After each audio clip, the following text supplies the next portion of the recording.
Bumida ang OPM at advocacy sa Love Boracay ng AirAsia.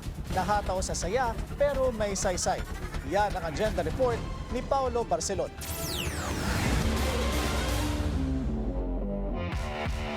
Rak-rakan hanggang madaling araw ang nangyari matapos ang unang araw ng Love Boracay Party ng AirAsia Philippines. Tampok ang ilang sikat na OPM artist gaya ng Kaya, The Ones, Denise Julia,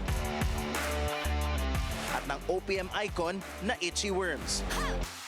Ayon kay AirAsia Philippines Communications Head Steve Dailisan, layo nila bilang official airline partner ng Love Boracay na ipromote ang masaya pero makabuluhang paglipad hanggang sa accommodation ng kanilang mga hotel partner. Perfectly aligns with our yung aming tema because para sa amin it's about responsible and purposeful travel. So yung Love Boracay, yung shift from Le Boracay to Love Boracay to us in AirAsia, it's about responsible and purposeful travels. Ang ilang restaurant naman gaya ng Noni's Group, sustainable dining ang pinopromote. We wanted to do sustainable practices in our operations. And then it sort of coincided with the closure of Boracay, right? So that 6-month closure. And then ever since then, there's definitely been a big shift for the locals in Boracay, the business owners in Boracay. I think they have that in mind. You know, I think everyone's trying to do their part to, you know, maintain and preserve the island as much as we can.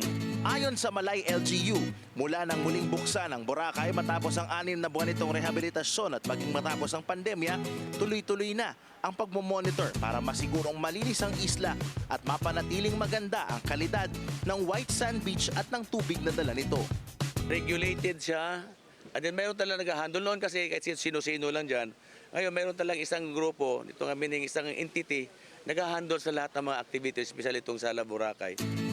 Bukod sa 150 pesos na terminal fee, may environmental fee ring binabayaran ng mga turista sa kanilang pagpunta sa Boracay. Napupunta ito sa maintenance ng beach, pagkokolekta ng basura at pasahod sa mga nagbabantay sa beach gaya ng mga gwardya at lifeguard. Kala nila, Boracay, mahal, no? Mayroon pa rin mamamura dyan. So it's a matter only of informing the tourists na hindi naman mahal ang Boracay. It depends on your choice. Kung gusto mo mahal, meron mura, meron dyan. So it depends on your budget. Pagtitiyak ng LGU ng Malay, hindi nila sasayangin ang ilang taong naging rehabilitasyon ng isla ng Boracay. Ito raw ay upang mapanatili ang ganda at sigla ng isa sa pinakasikat na beach sa buong mundo. Mula rito sa Boracay, para sa Agenda, Paolo Barcelon, Billionario News Channel.